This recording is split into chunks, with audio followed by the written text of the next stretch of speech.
let's move on. Our next session really is about the opportunity of increasing profits through higher productivity and lower costs that we've heard, through advanced technologies and automations. Businesses obviously have a clear motivation towards embracing what we're calling the fourth industrial revolution, but as we've heard, there is quite a lot of rigidity, especially amongst senior executives. So the next panel, we're going to be discussing the best practices of how you actually embed Industry 4.0 in day-to-day operations and the corporate culture. And the moderator for this session is the president of the Global Entrepreneurship Network. Would you please welcome Joonathán Ortmanns.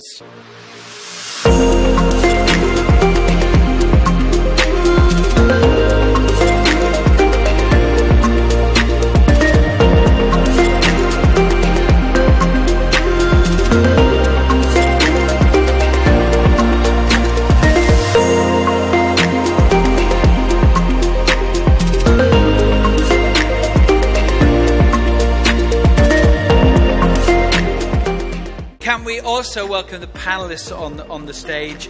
The panelists are as follows. Dr. Ayesha Khanna, who's the co-founder and CEO of ADDO AI.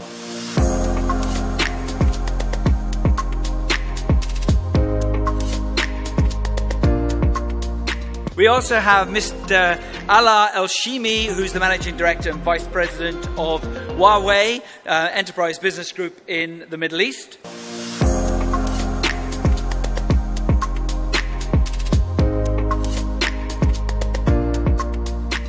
We also have the CEO of Al Obaikan Group, Mr. Abdulla Al Obaikan.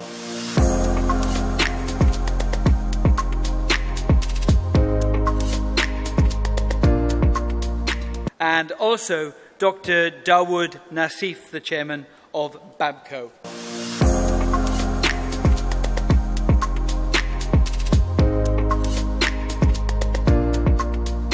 We're very delighted to be having this continuing conversation. I actually came from another meeting where government was having a conversation about Industry 4.0, and this is great to be among friends in the private sector that are actually doing 4.0, and so I think you're in for a treat today. I think we've got a variety of experts. Well, I'm proud to be able to facilitate today's discussion. I come from the world of building healthier startup and scale-up entrepreneurial ecosystems. And in that world, it's pretty much every industry on the planet we see getting disrupted as a result of digital disruption. And so often I get to look at this from the perspective of the young upstarts that are showing up in traditional industries and saying, why can't it be done differently? Looking at the question of how do we do it better, faster, cheaper, but also looking at why is that a problem? We can solve that. And so today it's an opportunity for us to talk to people who have both experience about not just the why, but I think most importantly the how.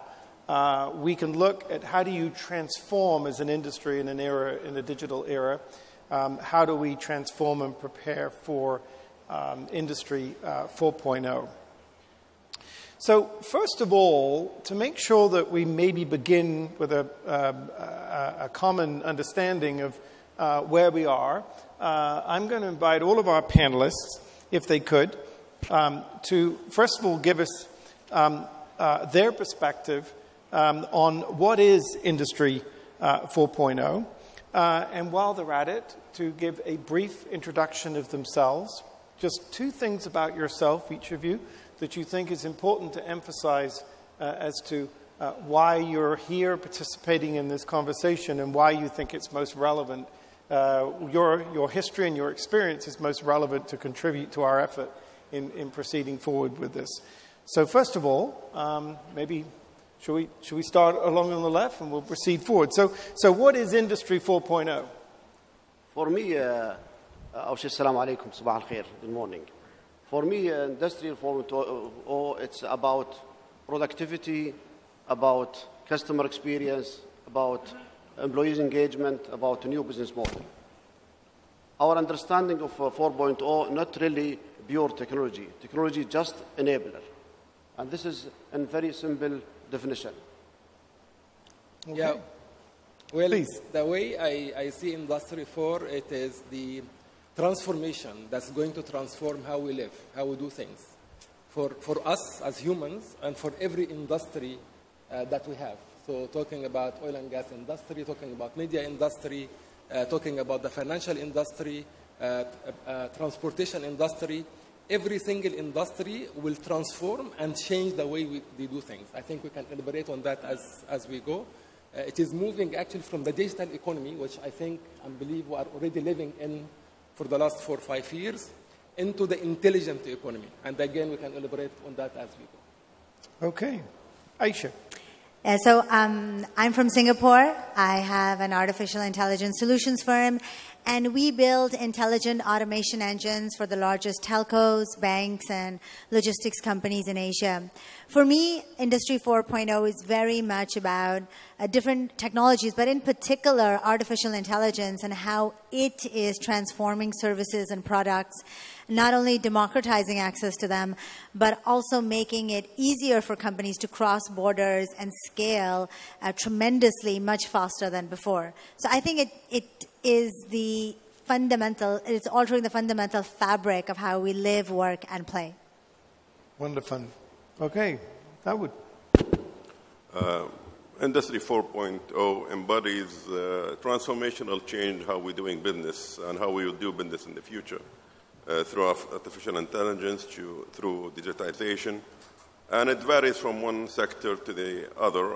I come from the traditional sector of oil and gas, by which this is not easily applied. It will be applied through time, but we have to take it in a more measured approach to get to that same end result. Okay. We're going to come a little bit to the how shortly, but I'd like to, if we could, just briefly talk about not just the why, but why now? Why now is this vital? You know, and a little sense of the timing of this, given that there's immense attention around the world. There's endless conferences with 4.0 around them. So why now? Maybe, please. I can start if you want.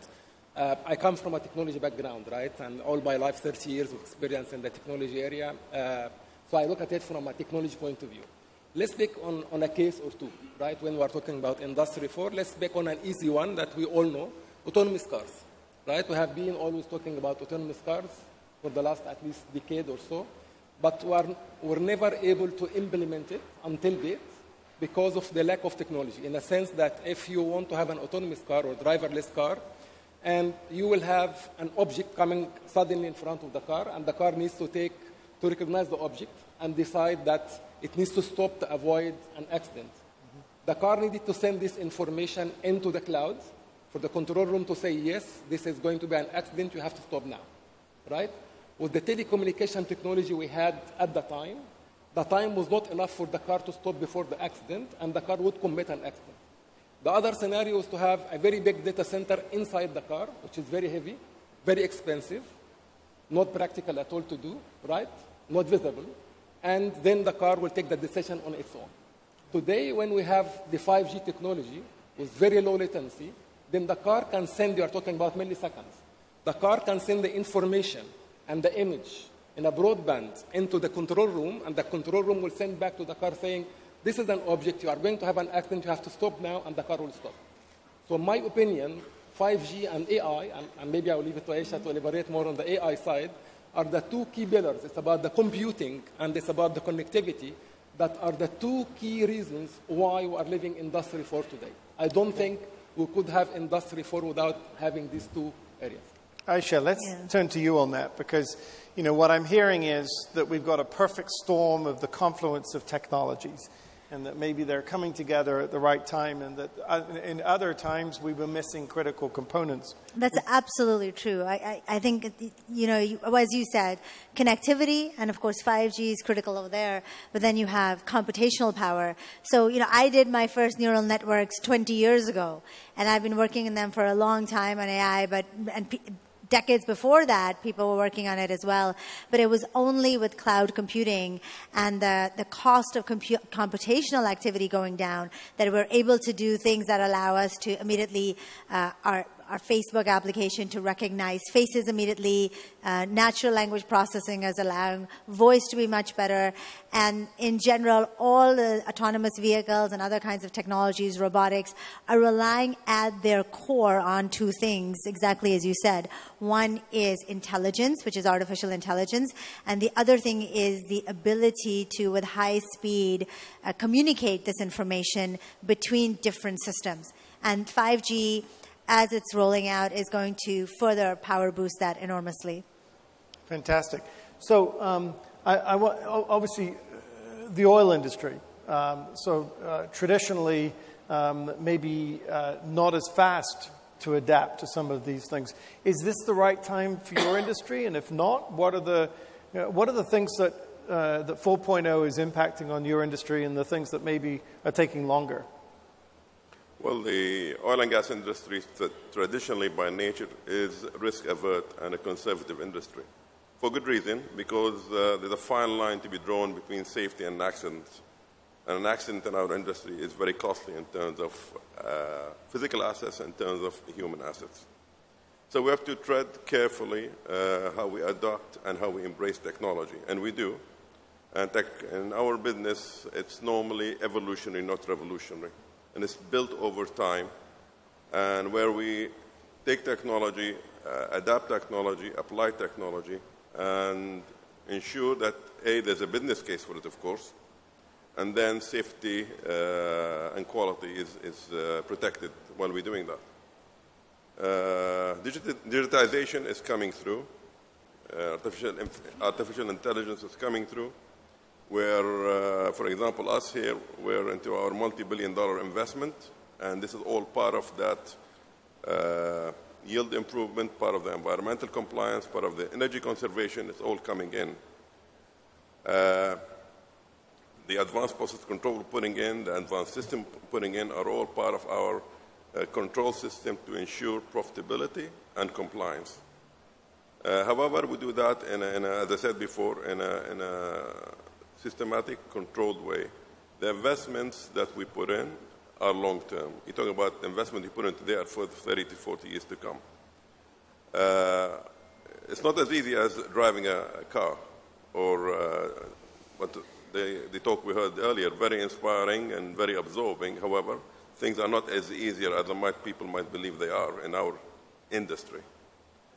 So change is there, and we predict by 2040 probably you'll have whole chemical plants, whole refineries operating with minimal number of people. You won't find people walking outside, okay? Probably the control rooms will not have people manning them. You still have people around checking equipment, but we'll have minimal number of people. We'll need different caliber people, different type of people, looking at the system, looking at the new applications. But the type of traditional classical operator probably would have gone. Yeah. Now, is that more sophisticated automation for your industry, or is that really Industry 4.0? I mean, is it, because I mean, for a lot of that, it's taking people out of the equation. No, people will all be there. We're not taking them out of the equation. They are core to our existence. Okay, all right. No. Your human factor is critical. Yeah. It's just the type of people you want are going to be different. The type of training they get is different. But they're going to be there because they're core to our operation, to our business, to our existence. Great. Yeah. Abdulla, I want to come to you if I can for a second, because I know this question about people, when we start to think about, how a different industry is getting there, there's a lot of fear among employees about whether they're going to lose their jobs. Is this something that you've tackled? Yes. Always any disrupting technology change, or create a challenge for reskilling. And I believe if you see the last 4 or 3 revolution create, big opportunity after disrupting. And the challenge reskilling gap between the disruption and also the requirement. This is really the challenge. And I believe any technology will create more job than to kill job. Yep. But the challenge of government, corporate, they should work hard to bridge between the old the technology and the new technology. Alaa, have you dealt with this too? Yes. I think it is the biggest challenge. If Yes. I want to name one challenge that we are facing for the Industry 4, it's about the talent, it's about the people. Yep. The moment in any organization, the moment we look at Industry 4 as part of the daily operation, it will not happen. Be rest assured. The moment we look at it as part of the daily operation, it will not happen. Unless you have a digital transformation officer or an Industry 4 officer who's maybe reporting to the CEO, because you are talking about transforming the entire industry. You are going to change everything you do, right? You need to have a lot of reskilling programs for your team. And yes, you will have to let go a lot of other team members. It's like the agriculture industry when it happened, right? You had a lot of farmers, millions of them, and then all of a sudden, actually, you don't need them. You need to have other people to build tractors for you. This is exactly happening here, and I have seen from my experience in very big organizations, including oil and gas, the challenge is you have the people on a daily basis doing their job. They are so scared about doing or going into this area, and they are resisting because of different reasons, cost, health and safety, and all the other concerns which we know, right? And we also know that if we implement Industry 4, that will help fix a lot of these problems, but you will find a lot of resistance because people hate what they don't know, right?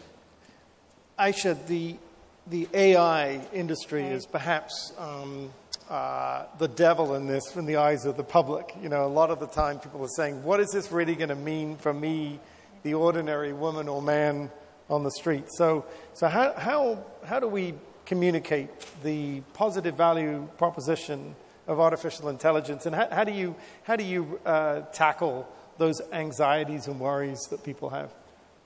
The most important thing is to be, first of all, honest. There are legitimate anxieties that people have, but they think that their jobs will be replaced. They need to think exactly as you said, that their tasks will be changed.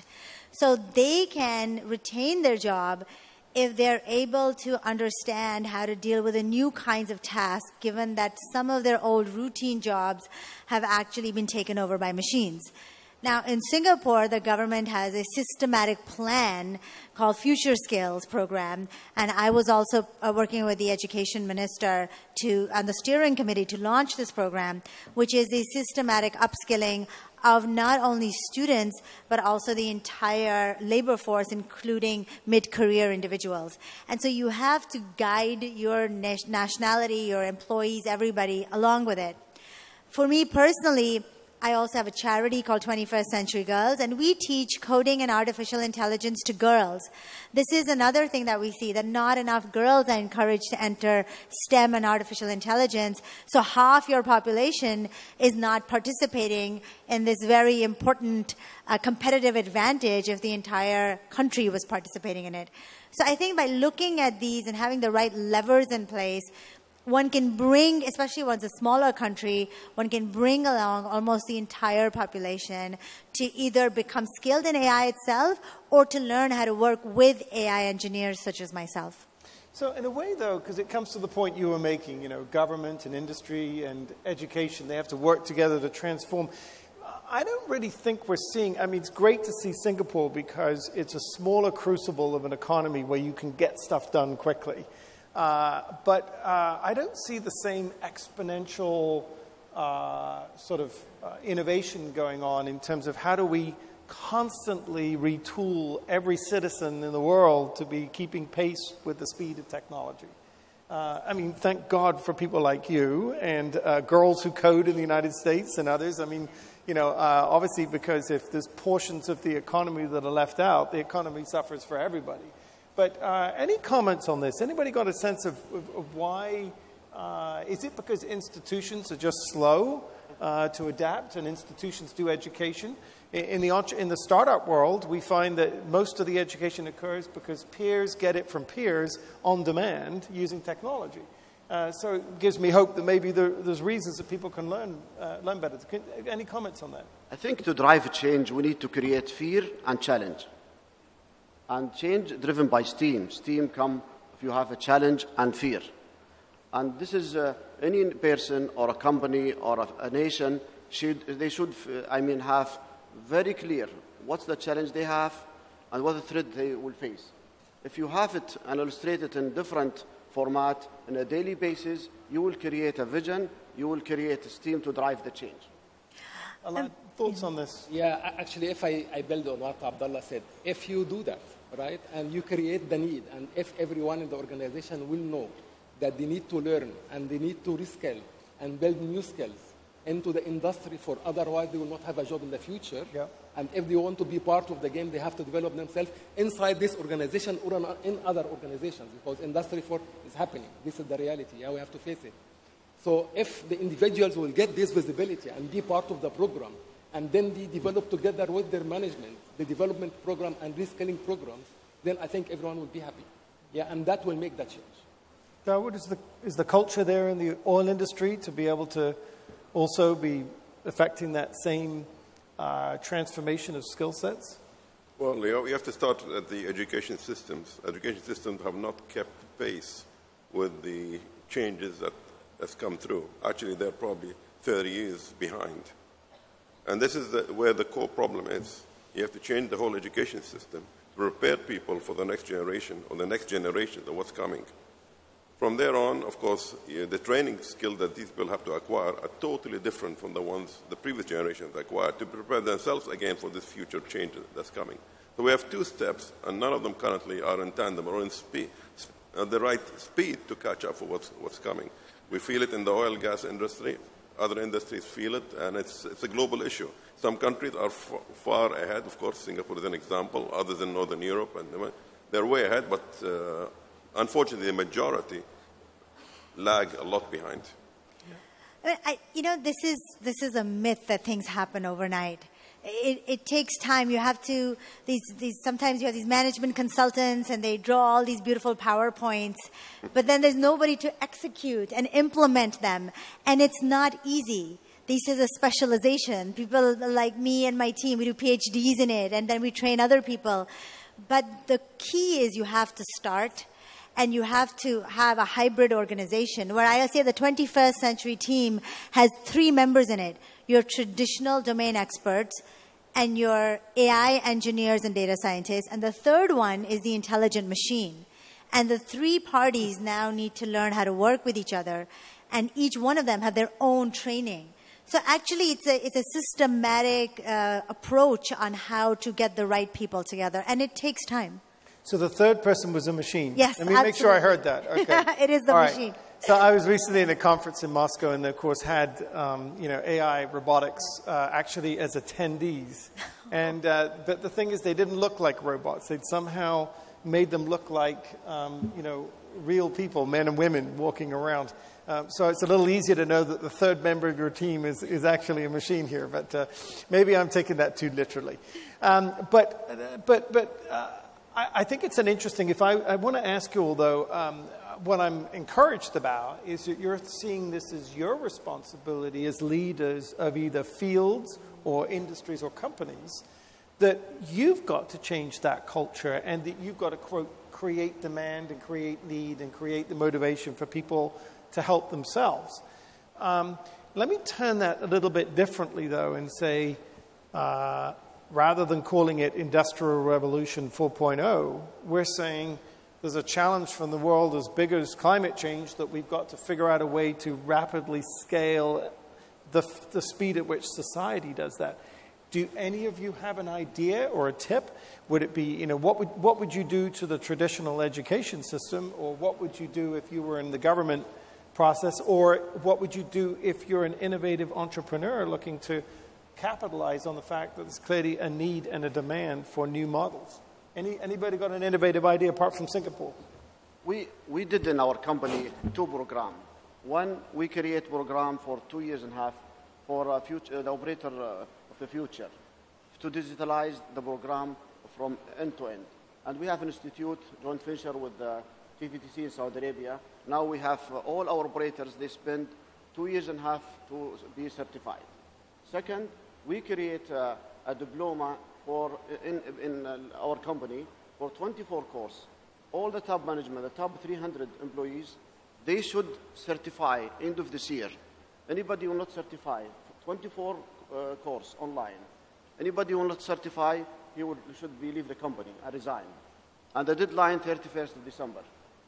And this is our journey of, because this is basically literacy of digital, the basic requirement to have transformation. Because most of the company, they have challenge of their leadership. Because a lot of debate in digital about basic things. If you can't remove it out of the way, I believe every company or a country will move fast to change. This is amazing, yeah. Really. Thank you very much. I think all of us should learn from that. This is, in my opinion, one of the best practice, and it's really good. My input to that is we really need to look at the ecosystem. No single organization can do the job on their own. Not the oil and gas, not any vertical industry. But I think we need to have this ecosystem built. You need to have organizations that are specialized in the AI, organizations that specialized in the robotics, organizations in the machine learning, others in the telecommunications. We need to get this ecosystem together. We need to create a community on how do we develop the industry for economy and society. Yeah, because economy is actually happening and going to happen, but it's up to us if we make it happen here, or we just wait to see it happening somewhere else, and then we'll start to copy or follow or fail to do. Other innovative ideas from either of you? Well, it really is. As to the how. Yeah, first of all, the education system, when you revamp it, a lot of the traditional subjects that are taught today have to depart. They have to leave the system. You need to inject subjects that are in tune with the new age coming in. But you have to have teachers who are able to deliver these, and this is another problem. Okay, but where are you going to get these teachers from?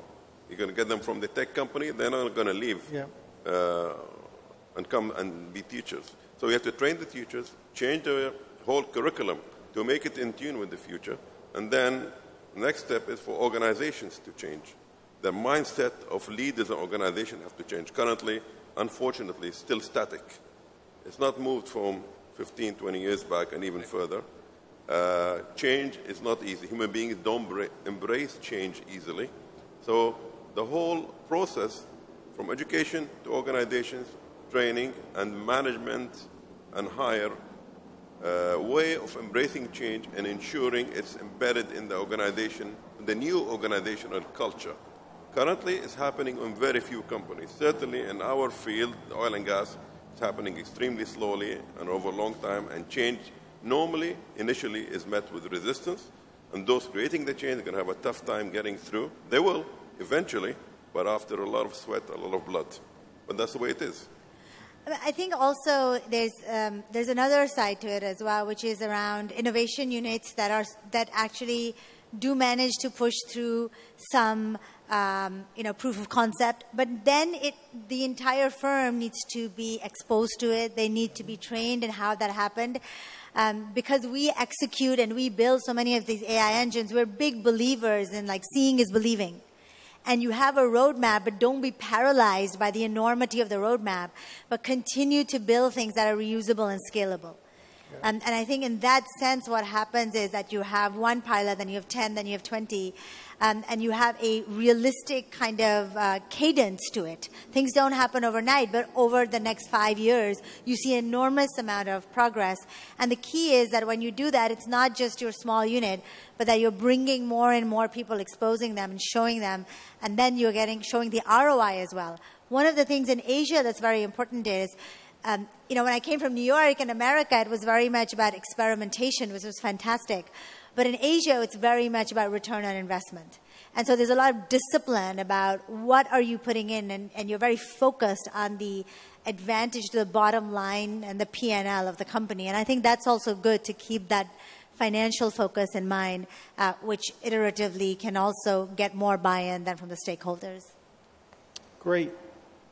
Let's, if we could, just turn briefly, if we can, to the future, because we already know. I was just telling Ayesha that we put out a report showing that,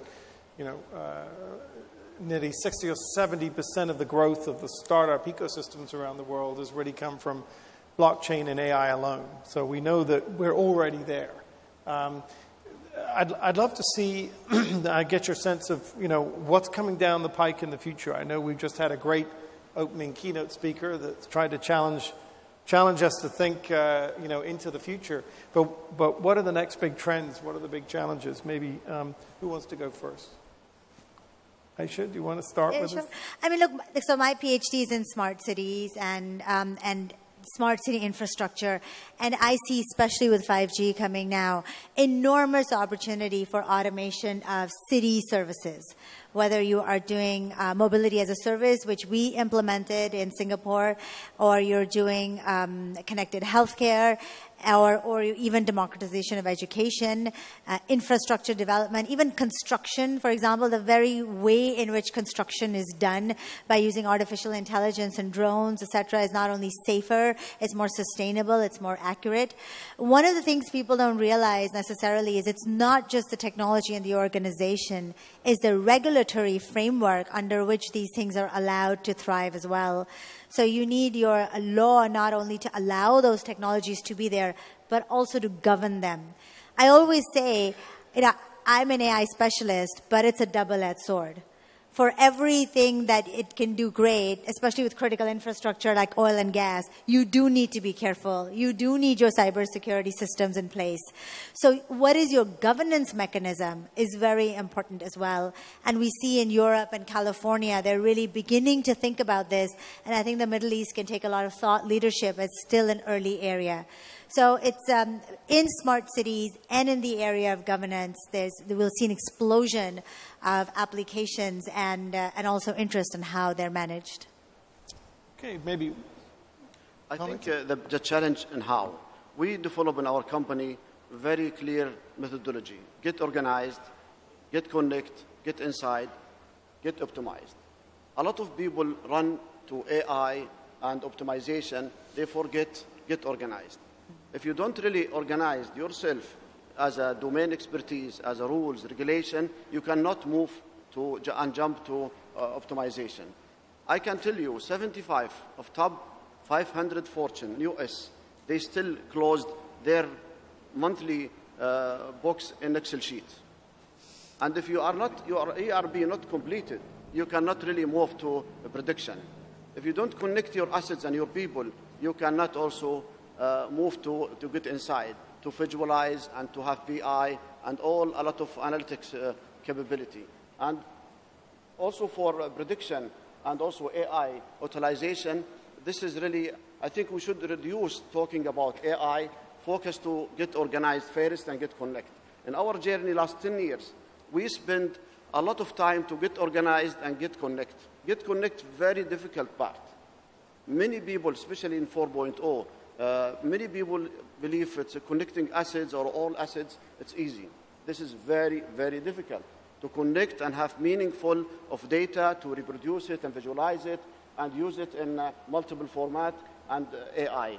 I think this methodology we tried last 10 years, working very well. We have very, very detailed capability inside company. Second, we have also building ecosystem inside the company. Don't hire a chief digital officer. Every leader in the company must be a chief digital officer. Don't create, in our experience, unit for innovation. Everybody should start with his pain and need. If you don't solve your own problem and validate it in your own platform and train your AI and your domain expertise, in this, you cannot move further. Yeah, I would complement or maybe look at the other side of the coin of what Abdullah said. And I will give you a use case. Yeah, that's something already implemented. I can mention the country, it's China. Mm-hmm. You know, in China, they have, in one of the companies, you generate power, you transmit power, and you distribute power. And for that, you need to have a lot of power cables, right? And the cost of building the towers and the cables and maintaining it is huge. And that company has 300,000 people just looking after the operation and maintenance of these towers and cables. Then the technology transformed and we moved into the digital economy, if you want, and then they started sending people and climbing the towers, inspecting the cables, health and safety challenges, and so on. Very high cost, long time, and so on. Then the drones came to play, and then they started to fly the drones, take a photo or video stream of the cables, send it to the control room, do the inspection and say, yes, on cable X and area Y, we have a challenge there, we need to go and fix it, right? Then when we're talking about the real industry for today, actually you don't need to do any of that. You just need to plug an intelligent camera on top of the tower, and then the intelligent camera will detect any object. You will train the camera to tell them what challenges. Is it rust? Is it something loose? Or what kind of problems? Is it a bird nest? Whatever challenge you can define to the camera, and then the camera will detect the kind of problems you are facing and will communicate and report to the control room only when you have a problem. Where is the problem? What kind of problem? So only then you can send the engineer or the technician to go and fix the problem. The cost saving, this is their own report, is 80%. 80% cost saving. So I think we need also to look at the other side of the coin when we are talking about Industry 4. What are the benefits we are getting from health and safety, from cost saving, from benefits to the economy, and then we reskill these people and take this money and put it in R&D or put it in education or other areas that can continue to help and develop the economy as well. Right? I want to pick on another point. You talked about the entrepreneur side, right? Okay. Again, in another case in the oil and gas, when you are talking about the digital oil field, you know, and you have hundreds of thousands of kilometers of pipelines that's sending oil everywhere. I'm aware of a project that's 38,000 kilometers in Asia, right, of pipelines. And there was a lot of leakage and intrusion and a lot of problems, security problems, and so on and so forth.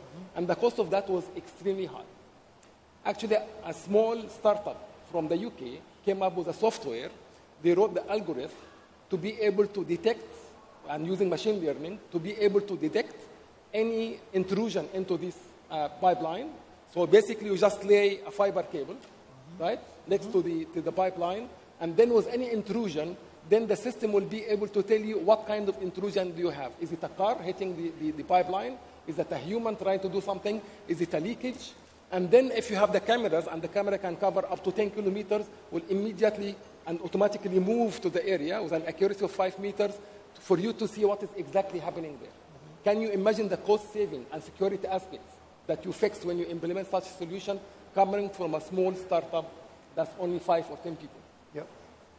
Yeah, I think, and I think this is a story that's happening across industry. You know, we just actually had a separate event looking at how do we get big industry and startup to have a much healthier complementary relationship. So how do you make that kind of innovation coming from startup in the context of, Industry 4.0? How do you make that a positive experience, and what should you be wary of from the non-startup perspective? And then I'll come to the startup perspective. And I believe personally, based on experience, the garage people, they will not disrupt the industrial people. Because industrial people, first of all, conservative. Second, you need domain expertise. You need to have a platform to validate and to train. You need to have also legitimacy in the club. It's not like the transformation in consumer. You try delivery or try small things, and if you fail, it's not a big deal. For industry, you need industrial people. They will disrupt themselves. And I believe all the corporate, they should move to be a software company. And they create their own startup. In my company, I have 20 startups. And every division have vertical expertise, have a pain and problem, and this is their starting point for innovation. To validate for themselves, if they, validate, they can go and to customer and to go to the rest of the world. Because very difficult to connect your assets or your resources to startup without no vertical expertise, no history, it's a very, very big challenge. Any startups getting in your way, or are they, no? Well, they won't get into my system, no. Startups are good, and we need them. They are the initial stage developing systems for the future. But in assets like the ones we operate and the sort of expertise we need, they need to prove themselves on many levels before we allow anything like this coming into our system. Safety. It's critical. Oil and gas, hydrocarbon industry, will embrace change, will embrace Industry 4.0, but will not allow startups to come in, except many levels after testing. And the issue is not testing on a system, it's testing how this will interact with many systems talking to each other. And this is where the challenge is. I mean, look at an example today from the airline industry, from the aircraft industry. The plane we all know is grounded. Why? Yeah. With all the expertise, all the intelligence, they failed to test the system the way they should have had. Not only that, they tried to correct a fundamental design flaw by a software change. You don't do that. The industry is going too much into software and soft change. Fundamentally, you have to get the design right, whatever equipment it is. Then you apply the AI or whatever you want to make it. But you don't try to overcome the laws of physics by correcting it through a software change. An example is right there. I have to say, this is such an important point because we are AI specialists. We have never been able to go, in all my years of doing this, into a company and just disrupt them and take over everything and nobody else is needed. In fact, the people who are there, their understanding is critical and primary about how the systems work, where the challenges are. They're the ones who are really leading it with our support. And especially because we also only do enterprise clients, the largest telcos and banks and logistics and other companies. So they're very cautious because of the huge amount of customers that they have, enterprise clients and assets that they have. But I think the partnership is where it starts to work, where you begin to have a conversation, you bring them in, they bring their expertise in, and then you together make something that makes sense for that industry. Yeah, and I think this is a lot of the experience we have on the sort of disruptive entrepreneur side, that ultimately what you need is someone with unique knowledge of the industry, and you need someone who is a disruptor because they're helping to think differently about it. And some CEOs create those environments for that to occur within the company. And then some of them do not. And they may get their business models disrupted, as you often find in some of the fintech cases and some of the... I actually live in Washington, D.C., and I said it's kind of interesting. I get at least maybe 2 or 3 CEOs a month that come to talk to us about the fact that they're worried that they're going to get disrupted, and they don't really understand why, and they tend to view it as being this sort of alien world, and we say just that. You just have to be, it's as Ayesha says, it's a question of a collaboration and a team effort, insight, and it should be focused around the marketplace, not and the outputs. Well, I know we're getting close to running out of time. I want to give you all a chance to just give to give some closing comments on some points that you would like to emphasize, as we all collectively together look to accelerate this at the right pace, to not ignore the power and the positive good of technology, but at the same time, not to approach it in a way which is going to be too disruptive to our cultures and our society. So we didn't get to talk too much today about the economic impact of what's going on. So if anybody wants to comment on that in their concluding remarks, but I'd like, if I could, to maybe go from left to just across the panel here to allow you to make some final remarks. Thank you. We need to learn from Silicon Valley culture. We need to embed Silicon Valley culture in our organization. Means disruptive culture means design thinking. I mean, digitalize your value proposition, not stop to digitalize your process. Start small, fail fast, scale fast.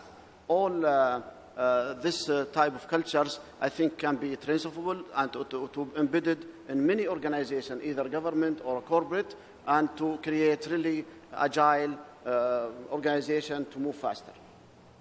Yeah, starting from the economic part, the prediction shows that we are talking about $23 trillion for the digital economy or intelligent economy between now and 2013. So that's already happening. I want all of us to know that the unmanned mining is already in place. That's already implemented. More than 160 smart cities are implemented globally. Talking about the smart grid and smart metering implementations like we talked is already implemented in a number of cities globally. talking about digital oil field and talking about digital pipeline is already implemented, hundreds of thousands of kilometers implemented globally. So it is happening. If we want to lead or to follow, that's up to us. In my opinion, it's all about people. To make it easy, and how do we start? Going back to this point, start with a pilot, start with a small process in your organization where you can implement the industry for, make it happen, make it a success, measure the ROI, get everyone to learn, make it the anchor, and start to build around that. I think I would focus on two things. First of all, keep your focus on your customers. Be a customer-centric organization, why you're doing something. A lot of CEOs will sometimes come to me and say, Ayesha, let's just throw in some AI. And I always tell them why. Like, where do you need it? What's the reason? Because you should never do technology for technology's sake. So if you keep your focus on your business outcomes that are customer-centric, you'll stay aligned to your mission. But then you'll have a disadvantage because you lack the expertise in disruptive technologies. And that's the second part. You need to bring in specialists to your organizations, not people who are just thinking about it or talking about it, but those who are executing it and have expertise and experience in that particular specialization, whether it's robotics or AI or VR, and then combine them with your own employees and your own teams and your own leadership so that you can actually take advantage of those disruptive technologies to meet your business mission. Digitization and AI is here with us, and it will continue to be with us. And organizations have to take it on board and apply it. And I come back to what Ayesha said earlier. It has to be, you have to have a good governance system. That's very important. And the leaders of the organizations have to have a mindset that will allow this to come in and change in a measured way, controlled way, particularly in certain industries like the ones I represent, and move with it in a way that you allow the companies who are doing this to have a collaborative approach with the people you have in various areas for operations. And that's how it works, because people coming in have certain experience, but nobody knows your operation like the people you have. And that collaboration, that team makes it happen. But governance has to be there, but you have to approach it with an open mind, and leaders of the organization have to allow it in. Otherwise, you'll be left behind, fundamentally. Yeah. Well, I think I'm going to end on emphasizing that point that I've heard you all say. It's not about one or the other. It's about both. You need to have the unique knowledge. You need to have respect for both the disruptive thinking as well as traditional focus. And at the same time, one of the things I've seen in corporations, we, at the request of the U.S. government, organized an interesting event not long ago where it was a pitch competition, but the people who were being pitched to were startups. So the corporations were basically pitching to the startups and saying, this is what's going on in our value chain. This is what's happening in our industry. These are the challenges we're facing. Who wants to come and work with us and think about these problems? But what was dynamic about it was that it became an equal conversation. It wasn't about whether I'm going to get acquired, or it wasn't about whether my talent is going to be purchased, or whether my technology is going to be helpful. So I do think it's becoming an more equal playing field, and I think that's the mindset difference that I think was referenced. And I will conclude on an interesting interview I saw of Steve Wozniak from Apple this morning. I'm not sure if you heard it, but he was sort of implied that he was criticizing Apple because the new Apple credit card was discriminating against women. And the real reason for this is the financial institution that has the credit card, I forget who they are, but that's fine, basically uses algorithms like all credit card companies in order to be able to determine what line of how much credit you're going to get with a card. And the interesting thing that Steve said was that he and his wife applied for the card, but he said separately, but he said their assets are combined. There's no reason why it should have even any different. His concern was not about the fact that there was the discrimination occurring. It was to do with the fact that artificial tech or algorithms and technology was not hand in hand in that bank with a customer service line. So he said, I said something about it because I wanted humans to be able to help correct some of the things that technology can't always get right. And I think for me it was an important symbolic message. And I think in the end the bank immediately said, we're going to set up a hotline if anybody feels like, the algorithms, he says, and a lot of the algorithms they use are like designed by Dell like 15 years ago, So, but I think that the important thing here is that I think it does take it takes technology and humans to continue to be respectful of each other. And as Ayesha said, there is going to be a piece of technology that's on your team.